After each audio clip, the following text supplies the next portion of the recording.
Hello again. जैसे कि तुम देख सकती हो, दर्शन शास्त्र का यह छोटा कोर्स आसान किस्तों में आएगा। कुछ और प्रारंभिक टिप्पणियां हैं। मैंने पहले भी कहा कि अच्छा दार्शनिक होने के लिए जिस एकमात्र चीज की जरूरत है वह है विस्मित होने की क्षमता। यदि मैंने नहीं कहा तो मैं इसे फिर से कहता हूँ। अच्छा दार्शनिक होने के लिए हमारे पास होनी चाहिए सिर्फ विस्मित होने की क्षमता। शिशुओं में यह क्षमता होती है, इसमें आश्चर्य की कोई बात नहीं है। कुछ महीने गर्भ में रहने के बाद वे रपटते हुए एक बिल्कुल नए यथार्थ जगत में बाहर आ जाते हैं, पर जैसे जैसे वे बड़े होते हैं उनमें विस्मय की यह क्षमता क्षीण होने लगती है। ऐसा क्यों होता है, क्या तुम जानती हो?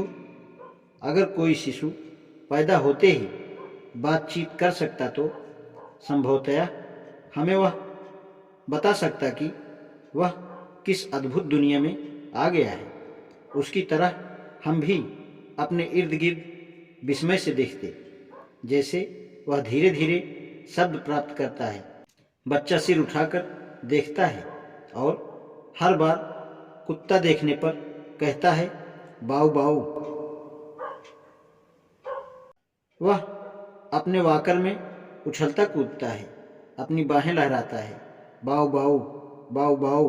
हम जो उम्र में बड़े और अधिक बुद्धिमान हैं, बच्चे के उत्साह से कुछ परेशान हो जाते हैं। ठीक है ठीक है, यह एक बाऊ बाऊ है। हम कहते हैं अब कृपया शांत हो जाओ। हम मुग्ध नहीं होते। हमने पहले भी कुत्ता देखा है।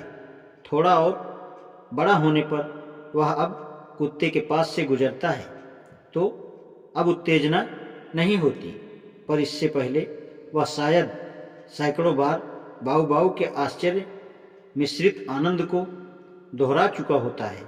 यही बात हाथी या एक हिप्पोपोटेमस के बारे में भी होती है, किंतु बच्चे के ठीक से बोलना सीखने से बहुत पहले और दार्शनिक रूप से सोचना सीखने से बहुत पहले दुनिया उसके लिए मात्र एक आदत बन गई होती है। यदि तुम मुझसे पूछो तो मैं कहूँगा यह एक बड़ी दुखद स्थिति है।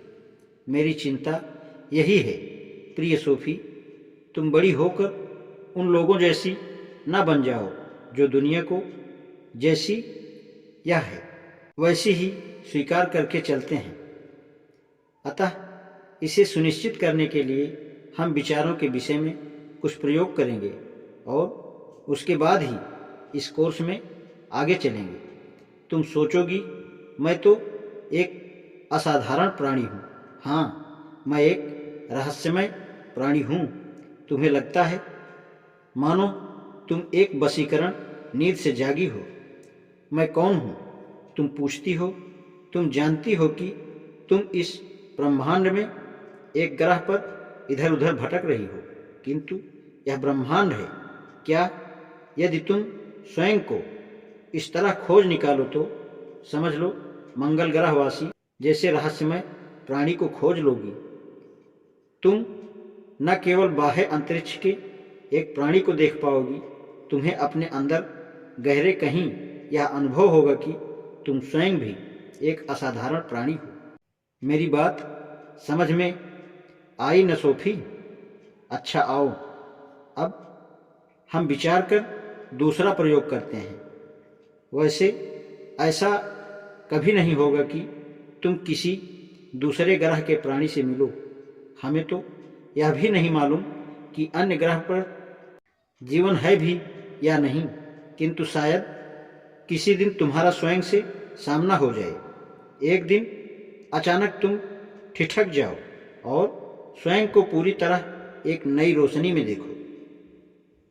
एक दिन जंगल में चलते हुए यह भी हो सकता है तुम्हारे साथ, किंतु एक दिन सवेरे मम्मी पापा और 2 या 3 साल का छोटा टॉमस रसोई में बैठे नाश्ता कर रहे हैं। थोड़ी देर बाद मम्मी उठकर सिंक की तरफ जाती हैं और पापा, हाँ, पापा ऊपर उड़ने लगते हैं और छत के नीचे हवा में तैरते हैं, जबकि छोटा टॉमस उन्हें देख रहा है। सोचो, तब टॉमस ने क्या कहा होगा? शायद वह अपने पापा की ओर इशारा करके कहता है, पापा उड़ रहे हैं। टॉमस निश्चय ही इस दृश्य से आश्चर्यचकित होगा, लेकिन वह तो प्रायः चकित हो जाता है।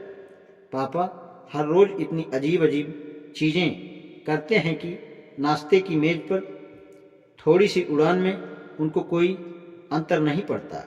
हर दिन पापा एक अजीब मशीन द्वारा दाढ़ी बनाते हैं।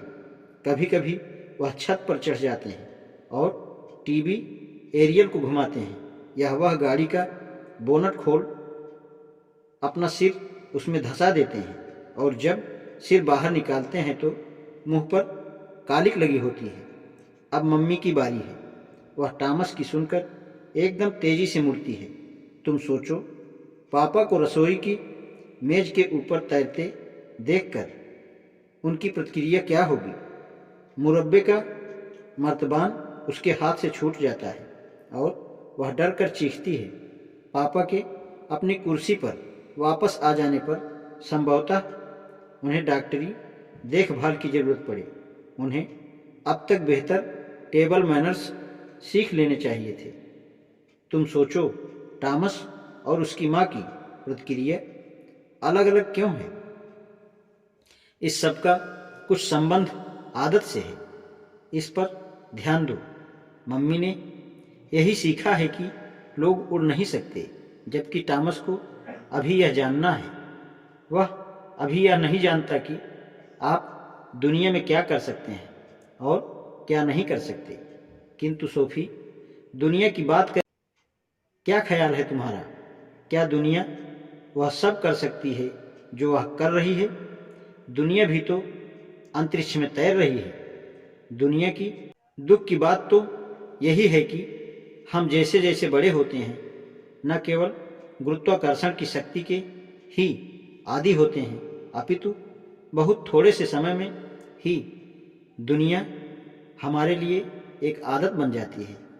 ऐसा लगता है कि बड़े होने की लालसा में हम दुनिया के प्रति आश्चर्य करने की क्षमता खो देते हैं, और ऐसा होने के दौरान हम महत्वपूर्ण, मूलभूत, केंद्रीय क्षमता खो बैठते हैं। ऐसी क्षमता जिसे दार्शनिक पुनः स्थापित करने का प्रयास करते हैं। कहीं हमारे अंदर कोई चीज़ हमें बदलती रहती है कि जीवन एक बहुत बड़ा रहस्य है। इसका हमने एक समय अनुभव किया था। यह उस समय की बात है जब हमने अभी विचार करना तक नहीं सीखा था। मैं इसे और संक्षेप में कहता हूँ। यद्यपि दार्शनिक प्रश्नों से हम सभी का सरोकार है, किंतु इससे हम सब दार्शनिक नहीं बन जाते। अनेक कारण से अधिकांश लोग रोजमर्रा के जीवन में इतना उलझ जाते हैं कि संसार के प्रति उनका विस्मयकारी भाव पृष्ठभूमि में खो जाता है। वे रेंगते हुए खरगोश के मुलायम पर फर में गहरे अंदर तक उतर जाते हैं, वहाँ आराम से खो जाते हैं और फिर सारा जीवन वहीं बने रहते हैं। जैसे जैसे वे बड़े होते हैं, आश्चर्यचकित होने की उनकी क्षमता घटती प्रतीत होती है। ऐसा क्यों होता है? क्या तुम इसका कारण जानती हो? कल्पना करो, तुम एक दिन जंगल में घूमने निकलती हो। अचानक तुम्हें अपने सामने एक अंतरिक्ष यान दिखलाई देता है। एक छोटा सा मंगल ग्रहवासी उस अंतरिक्ष यान से बाहर आता है और तुम्हारे सामने खड़ा हो जाता है। अब वह तुम्हें देख रहा है। उस स्थिति में तुम्हारे मन में क्या विचार आएंगे? कोई बात नहीं, इसे भूल जाओ, यह महत्वपूर्ण नहीं है। किंतु क्या तुमने कभी इस तथ्य पर विचार किया है कि तुम स्वयं एक मंगलवासी हो? बच्चों के लिए यह दुनिया और इसकी हर चीज़ नई है, कुछ ऐसी जो आश्चर्य को जन्म देती है। वयस्कों के साथ ऐसा नहीं है। अधिकांश वयस्क लोग इस दुनिया को जैसी है वैसी ही स्वीकार करके संतुष्ट हो जाते हैं। लेकिन निस्संदेह दार्शनिक इसके उल्लेखनीय अपवाद हैं। दार्शनिक कभी भी दुनिया का बिल्कुल आदी नहीं होता। उसे दुनिया कुछ अनुचित चौंकाने वाली एक पहेली जैसी दिखती है। इस प्रकार दार्शनिकों और बच्चों में एक महत्वपूर्ण समान क्षमता है। तुम चाहो तो कह सकती हो, एक दार्शनिक जीवन भर एक नन्हे बच्चे जैसा जिज्ञासु बना रहता है। सोफी, इसलिए अब तुम्हें स्वयं तय करना है, क्या तुम ऐसी बच्ची हो जो अभी तक दुनिया से ऊबी नहीं है, या तुम एक ऐसी दार्शनिक हो जो प्रण कर चुकी हैं कि वह कभी ऐसा नहीं बनेगी। यदि तुम अपना सिर झटक दो और अपने आप को बच्ची और दार्शनिक दोनों में से कोई भी ना मानो तो इसका मतलब यह हुआ कि तुम दुनिया की इतनी आदी हो चुकी हो कि अब यह तुम्हें आश्चर्यचकित नहीं कर सकती। सावधान, तुम खतरे में हो और यही कारण है कि तुम्हें दर्शन शास्त्र का यह कोर्स प्राप्त हो रहा है।